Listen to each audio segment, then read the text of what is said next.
The US government has collected DNA samples from upwards of 133,000 migrant children and teenagers, including at least one 4-year-old.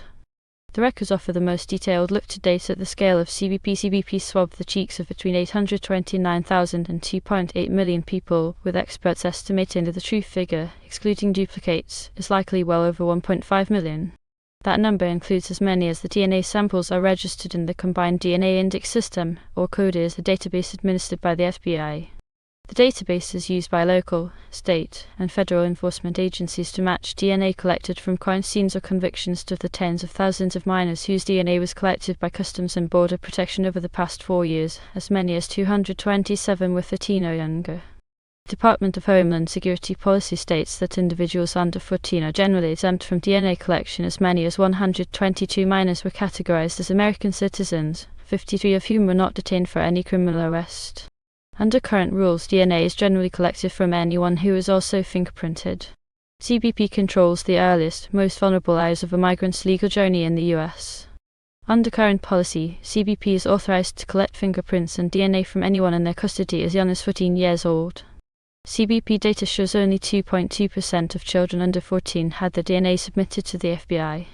Of the 227 people listed in the data, most of them are simply labeled detainee. CODIS is a powerful tool for law enforcement when solving violent crimes, sexual assaults, and missing persons cases. The vast majority of migrants were not listed in CBP data as having been accused of any felonies. DNA collection accelerated under the Biden administration, with daily submissions to CODIS increasing sharply in 2024. It's unclear whether the pace of DNA collection has also slowed, as the most recent data ends on December 31, 2024. The DOJ has defended the mass collection of DNA at the border as necessary for solving crimes. On a single day in January 2024, for example, the Laredo, Texas, field office submitted as many as 3,930 DNA samples. If the government wants to determine whether a detainee is connected to past crimes, Labison says, there would be no need to add that person's DNA to CODIS. Taking DNA from a 4-year, CBP collects DNA using buccal swab kits, long cotton-tipped sticks used to scrape the inside of a detainee's cheek. 1/3 of the DNA profiles in CODIS by 2034 will have a current DOJ official, speaking to Wired on the condition of anonymity due to fear of retribution, defended the collection and retention of migrant DNA.